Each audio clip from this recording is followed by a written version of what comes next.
父母总是把好吃的好玩的都先给我，弟弟只能用我剩下的，但我却在事业有成、飞黄腾达之际，对他们闭门不见。大家都说我是白眼狼、不孝女，殊不知上辈子我就是被蒙在鼓里才会死的。从小开始，只要是我和弟弟抢一个玩具，父母无一例外都会对弟弟说，你是男子汉，你要料理你姐姐，知不知道？所以弟弟的玩具都是我玩剩下的，衣服也是如此，我穿的显小的就会给弟弟穿，弟弟每次都哭着说自己不喜欢这个颜色的，想要蓝色的。在我长大几岁后，看弟弟哭得可怜，我也会用自己的零花钱带他去买他想要的衣服。我妈也常说，本来是想给你生个妹妹，两个小女孩多乖多可爱，谁知道生出了一个调皮捣蛋的臭小子。爸爸也跟他后面附和，是啊，女儿是提醒小喵，儿子就是个漏风的马甲。还小的弟弟听到这些话，就会坐在一旁挑挑嘴，我都会笑着揉揉他的脑袋。弟弟也是保暖的小棉裤，弟弟就会一把抱住我，嚷嚷到还是姐姐疼我，姐姐好，爸爸坏，妈妈也坏，我们家一直是这样欢声笑语的。所以我也一直认为我是生活在一个幸福的家庭里。可是随着年龄的增长，纸终究是包不住火了。节假日我从学校回到家，父母续言者的房门传来他们的交谈声。焕姿成绩优异，也快要毕业了，一定可以找到高薪工作。我妈也赞同道，是啊，耀宗虽然成绩差，不过还好他有个姐姐，到时候能给他付个房子首付，好讨老婆。我站在门外听着这些话，竟有些恍惚，都不能相信，那门里的是平日如此疼爱我的父母。父母从小就严苛管教我的学习，我只要考不进前3名，就会被惩罚写题，不喜欢不睡觉。但父母事后又会苦苦婆心的对我说，爸爸对你之所以这样严厉，是希望你可以成才。所以他们含辛茹苦让我考上好大学，到底是为了我有一个光明的未来，还是为了让我变成弟弟的垫脚石？晚上吃饭，我一直闷着头没有说话。我妈是谈导，焕姿毕业之后想找个什么样的工作呀？见我不说话，他们便一同为我规划起来了。年轻人不要怕吃苦，努力赚钱，以后的生活才能幸福无忧。我心里有些疑惑，是为我未来生活幸福，还是为弟弟未来生活无忧？累死之后，我就很少回家了。我无法质疑他们以前对我的爱是假，可是弟弟在高中就已经开始为他计划的房子，而对我的计划只是赚钱给弟弟凑首付的工具人。直到我毕业开始工作以后，他们让我交出每个月的大部分工资，说怕我乱花，帮我存钱。我并没有拒绝，因为爸爸妈妈除了上次被我听到的交谈以外，对我的爱看起来依然和小时候的一样。可是后来我常常觉得上腹不适，需要钱去医院做一个全面的检查时，他们却跟我说，焕姿，这没必要检查，你小时候也经常这样胃疼，准时吃饭就可以了。一拖再拖之后，我又开始上吐下泻，身体也日渐消瘦起来，直到有天我开始呕血，我才知道我不能拖了。终于熬到了自己发工资那天，这次的工资我没有再上交给他们，我拿着钱去了医院，醒目的4个大字，未来晚期。医生责怪我怎么不早点来医院，让我现在通知家里人，立马住院治疗。我也想早点来，我一开口，才发现自己说话声音竟是颤抖的，我才后知后觉。不同电话，妈，我患上癌症，需要住院。话音还未落，他就拉着爸爸出门了，没一会就赶来了，办理了住院手续，他们是无巨细的照顾着我。2天后，妈妈拉着我的手，焕姿啊，是爸妈没照顾好你。我摇摇头，身体虚弱的说不出话，就感觉到眼角湿润了。妈妈抹掉了自己的眼泪，还想说点什么，却表情为难，欲言又止。一旁的爸爸闭上眼睛，直言道，焕姿，我们放弃治疗回家吧。原来是他们和我的主治医生聊过了，因为是晚期，有些弱化，能治疗，但很难完全治愈。就算保守治疗，也需要每天服用药物，且定期化疗，每天住在医院，还有治疗以及治疗后的每天需要的药物，不是一笔小数目。所以他们不愿意继续花这钱，离开医院以后就给我断了药。我被困在这床上等死的绝望，是无比痛苦的，比身体的疼痛还要痛苦。直到有一天，我躺在房间，听到他们在门外和弟弟说，你也这么大了，考上驾照，用你姐这些钱去买个车。弟弟有些不解，那姐姐怎么办？都不知道能活到什么时候呢？我妈生他的口气，我爸理直气壮起来，就算你姐姐没这个病，她赚的钱也是为了你呀，毕竟你能给我们李家传宗接代，你的孩子能姓李，你姐的孩子能骂。我妈也劝道，你要只拿你姐赚的钱有愧，这些天你就好好照顾她，这样就能先理得了。我弟弟也好像反吸了起来，好吧，他可真可怜，你姐从小就是个病样子。我不知道我爸是抱着什么样的情绪说的，小时候身体不舒服，就往医院扔了不少钱。我听着这些话无比悲愤，拼命抓着被褥。我死于这天之后的1周，不知道是被病魔身体上折磨的，还是被他们在精神上折磨的。总之，我没有撑住。谁知道我竟重生在了当初从学校回到家，误打误撞听到父母在房间里交谈的那天。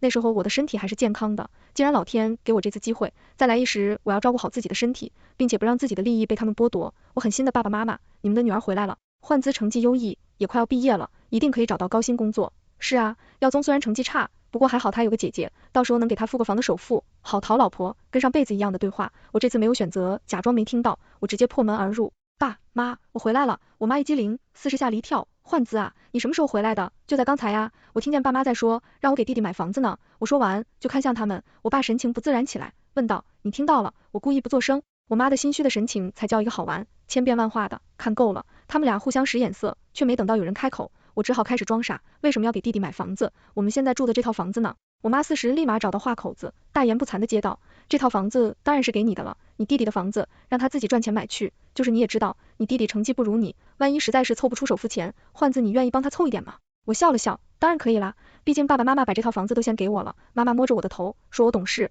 我心里却在想，看你们装到什么时候。饭桌上，我没有像上辈子娘闷着头不吱声，我主动和弟弟说话，弟，你知道吗？我们家这套房子，爸妈说给我了，你以后要自己买房子了。没等弟弟开口呢，我就用上辈子他们对我说的话，对了弟弟说，年轻人要肯吃苦，知道吗？你现在正是好好学习的年纪，就要刻苦学习，以后出了社会要拼命工作。才不是呢，爸妈说了，这房子归我。弟弟说的真正有词，因为小时候的玩具啊、衣服啊、零食啊，我都让给你了，所以这个房子该你让给我。我当然不信，我这傻弟弟，如果没有人叫他，他会说出这些话。我爸抢在我前面开口了，斥责道，你说什么呢？还没成年就要开始跟你姐抢家产了？就是啊，你这孩子吃饭别说话了。说着，我妈炒他碗你家里块排骨。弟弟以为这还跟我小时候抢玩具一样，爹爹不羞起来，家产本来就是我的呀，你们说好给我的，怎么还要跟我姐抢？小时候我跟他抢玩具，早就抢够了。我爸一拍桌子，幕后道闭嘴，我刚才自顾自的吃饭，早就吃饱了。我笑的一命演完了，我用餐厅纸擦了擦嘴，继续道，咱家这房子我不要。话还没说完，我爸就把话接了过去，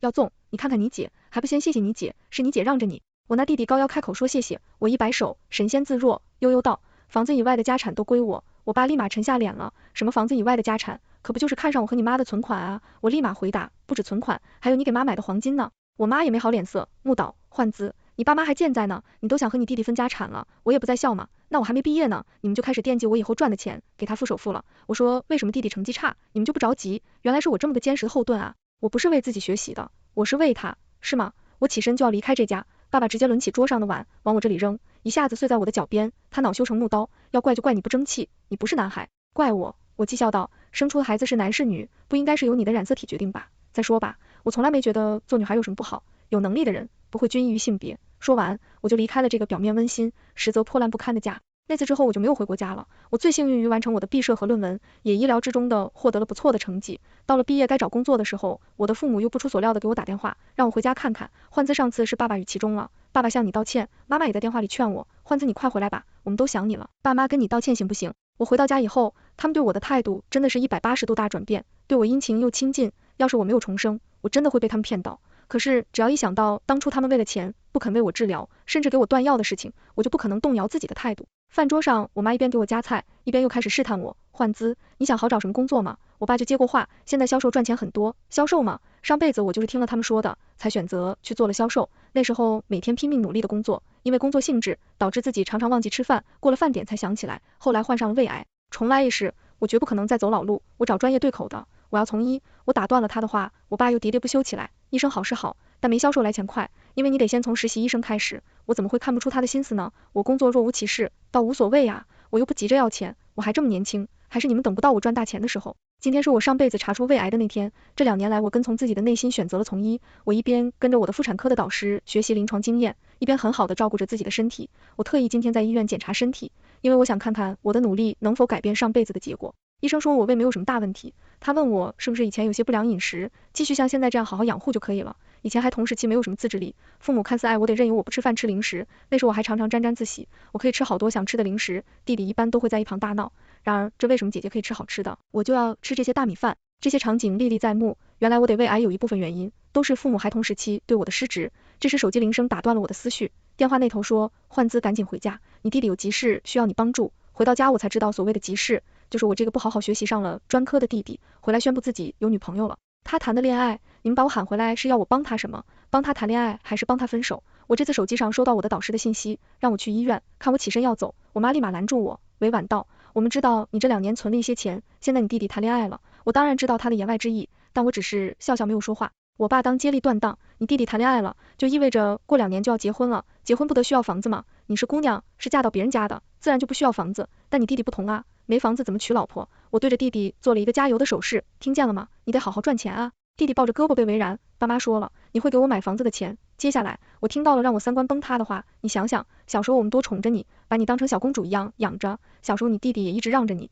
什么好吃的好玩的都是先给你，他只能用你剩下的，小时候他受了不少委屈的。是啊，我们从小就让弟弟让着你，现在你长大了，还不能让你弟弟吗？原来连小时候对我的爱都是充满了的目的性的，就是从我小时候就开始铺垫，等到我们都长大了，此情此景再说出这样的话，从小就让你弟弟让着你，你现在长大了还不能让你弟弟吗？原来这是蓄谋已久啊，一眼就能看出是重男轻女的家庭还要恐怖，这是一种新型的道德绑架吗？我死过一回的人啊，还想道德绑架我？我笑嘻嘻的说道，哎，我就不让，不是从小就要弟弟让着我吗？现在继续让他让着我呀，他养成了谦让的习惯，我可没有这习惯啊。他们四是也没想到我耍起赖了，一时就没想到什么话堵我，傻弟弟倒是有些不高兴了，口不择言起来，李环资，你真以为爸妈最爱你吗？你真以为他们不喜欢我这个儿子吗？那你说我为什么叫李耀宗呢？我怎么你会不知道呢？无语凝噎，你厉害，你光宗耀祖呗。弟弟一脸骄傲的神情，那你知道你为什么叫焕资吗？焕是鲜明光亮，开朗热情，资神字样子。弟弟接着道，焕资谐音是换资，用你来期盼我的到来，我从来没想过，就连我的名字都是重男轻女私下的产物。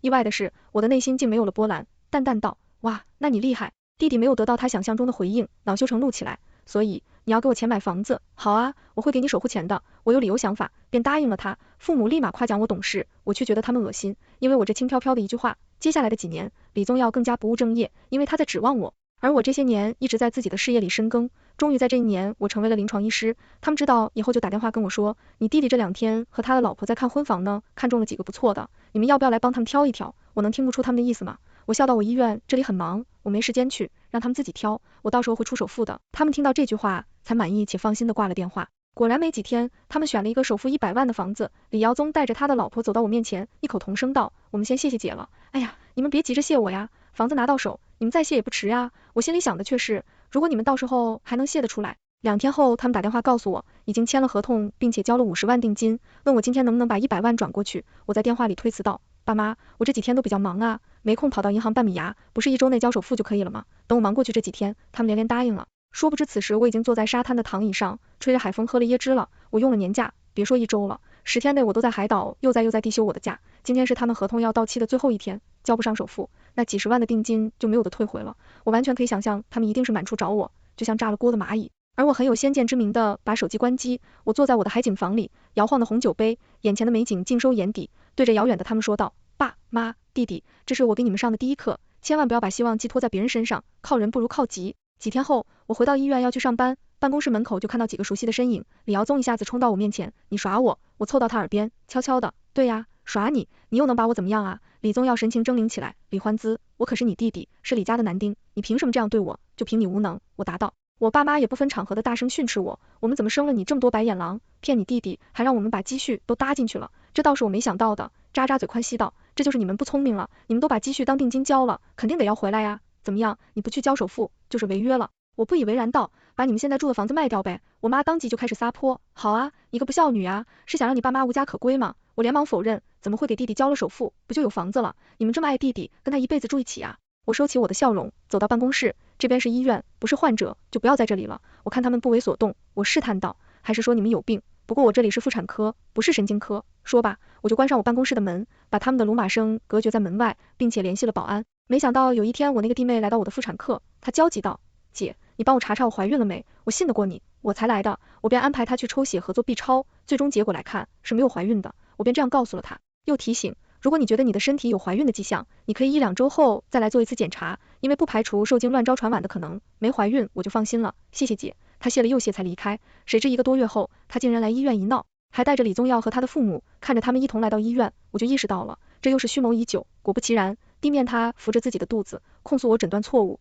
1个多月前，李医生给我诊断我没有怀孕，这是我在其他医院诊断的，当时我显然已经怀孕1周了。瞧啊，多么无知的发言！众所周知，怀孕1周通常都是检查不出来的，除非是受精卵巢床早，而他却抓着这个漏洞来控诉我是诊断错误。李宗耀也开口了，而妇产科这位有名的李医生正是我的姐姐，可她是个不孝女，她骗走了我们父母一辈子的积蓄。李宗耀的老婆也吆喝起来，大家来看看，有名的妇产科里患者医生实际上是个不孝女。我那妈妈就在旁边抽泣着，爸爸在表现得十分失望的看着我，祈求道，焕资，我们的积蓄你拿走就罢了，但你弟弟的房子你能不能还给他？做人不能这样没良心啊。好一出精湛的表演，我听见医院的人众说纷纭，这李医生平时对我们挺温柔的呀，没想到是这样的人。是啊是啊，最讨厌不孝的人了，难怪我上次看见李医生直接把他的父母关在办公室门外，这么一看还真是坐实了他不孝女的身份，一定是他现在飞黄腾达了，就瞧不上自己的父母，也不想给他们养老。我一下子走上前，拉住我的那还在装哭的妈妈，妈，你别哭了，我知道爸爸他老年痴呆不认人了。我又转身跟老年痴呆的爸爸说，爸，你是不是又搞忘了？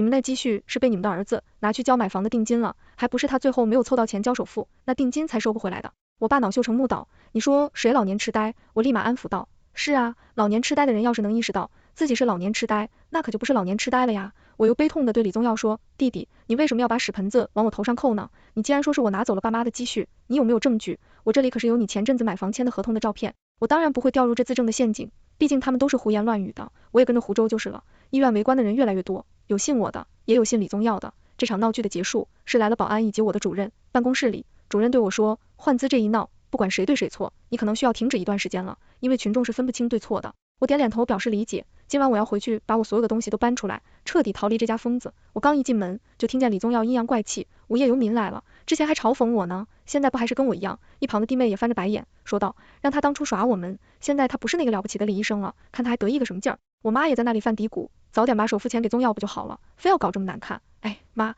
你怎么知道我是来给你们钱的？这一点确实是被他说中了。一听到钱，我爸立马两眼放光，李宗耀有了之前的教训，到手就不信了，你葫芦里卖的什么药？我拿出一张银行卡，笑道，这里面是100万，是给大妈养我的10几年里花的钱，至于你们是想留着养老，还是给李宗耀付首付都随意，不过从今往后呢，我是不会回来了，咱们也就没有关系了。李宗耀开心的接过了这张银行卡，这还差不多。李宗耀他爸还跟我算起了账，那我们之前的积蓄呢？他说的是当时押的定金，最后没有回来的50万，他恬不知耻道，你还少50万。我惊讶道，那是你给你儿子买房子的定金呀，定金没了你问他要，这可跟我扯不上关系的。李宗耀老婆也怒道，怎么跟你没关系？还不是你当初骗我们。我嗤笑一声，那怎么办？你告我去吧。李宗耀他妈也跟我纠缠起来，你别以为我们不知道你现在手里有的是钱，你弟妹现在怀的可是我们李家的骨肉，你不能多给点吗？我点点头道，我现在确实有的是钱，不过跟你们有什么关系？你们要来抢劫吗？还有啊，她不是我弟妹，她怀孕也跟我没什么关系。李爸一拍桌子，你现在真是无法无天，我今天不好好管教你一番，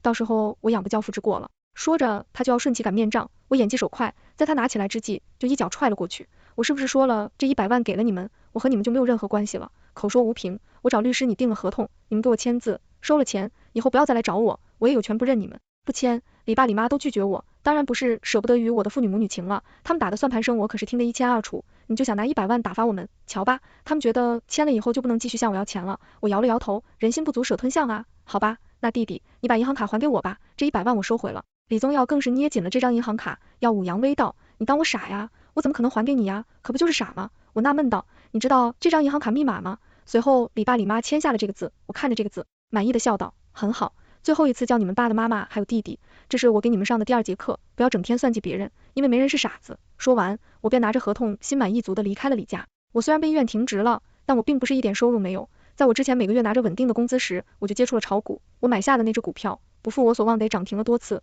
我赚得盆满钵满，于是我奖励了自己一套房子，我还去改了姓名，去他的换子。然而一件谁也没想到的事情发生了，通通通，一阵急凑的敲门声，我打开家门，门外是好久未见的李爸李妈，我蹙眉道，你们签了合同的，不可以再来打扰我的生活。谁想到李爸竟拽着我的手叫走，换资，你快去医院救救我们李家后代吧。哎，你别拽我，有事说事啊，我正脱开了他的桎梏，你妈祈求起我，儿媳妇在医院快要生了，但是她胃一成，手术医生说这孩子有可能生不下来，说是只有你比较擅长做这种手术，把握会大一点。听到此话，我突然觉得有些好笑，因为我停职了，我遗憾道，不好意思，我做不了这个手术。他们神情痛苦起来，你还在生爸爸妈妈气，可是你不能拿李家的骨肉置气，那可是一条生病了。上辈子我得了胃癌，就被他们停止治疗，停止药物，那我又何尝不是一条生病呢？还是说在他们眼里女子命贱，男子命就贵呢？我坦白道，我停止了，停止期间我没有办法做手术的，而且像你们说的这种情况，不是说我去做就一定能保住你们的孙子，其他医生也一样很专业。随后我就感受到自己脸颊上火辣辣的，是李爸一巴掌甩到我的脸上，他用怒骂道，你这个不孝女，你就是想让我们李家断子绝孙。我笑了起来，为他无能狂怒的样子而笑，我笑道，就算我说是，我就是想让你们李家断子绝孙，你又能把我怎样呢？报警抓我谋杀吗？你！李爸怒不可遏，手指指着我，我上手就抓住他指向我的手指，往旁边一掰，我什么我可去你的吧！他牢牢叫了起来，哦对了，你们在这里跟我闹，我有的是时间陪你们好，我故作认真道，不过你们儿媳妇肚子里的孙子可耗不了。随即我就松开手，直接把门摔上了，无论他们在门外如何叫唤，我也没有理会了。没多久，门外就没有了声音。1个多月后，我去医院办理这手续，因为我打算去办一家私立妇科医院，没想到的是，就是如此巧合的遇见了李宗耀一家，他们看见我后就直直的向我走来，像是我欠了他们一家什么一样。李宗耀的老婆情绪非常激动，张口就骂，你这个贱人，就是因为你，我的儿子才没了。李妈也跟疯了一样，痛哭起来，我们求你来做手术，你偏不来，你是什么居心啊？就是想让我们李家断子绝孙啊？我生日白眼狼啊！好啦，别叫了。我看着他们，继续道，是你们当初来医院闹，导致我停职的，因为你们也没想到几个月后竟然需要我来做手术，不是我不愿来做手术，是你们自己造成现在这样的结果。你们知道这叫什么吗？我自问自答道，这叫报应。说完，我就转身去办理移植手续了。谁能想到，我一出医院大门，他们正站在那里守着呢，不依不饶说是让我赔钱，都是因为我才没了孙子。这是我给你们上的最后一节课，天道好轮回，终因得国。说完，我就开车走了。上辈子是因为你们重男轻女，所以把我的药和治疗都说停就停，你们连自己的亲生女儿都忍心这样，谁还敢投胎去你们李家呢？在重男轻女的家庭中，不信的只有我吗？当然不是，李宗耀也是不信的。他小时候本也是可爱的弟弟，可现在变成这样，更是他的爸妈造成的。那次我离开医院以后，再也没有见过他们，因为我选择了离开这座城市，去了其他城市发展。值得祝贺的是，我也彻彻底底脱离了这个重男轻女的家庭，全文完结。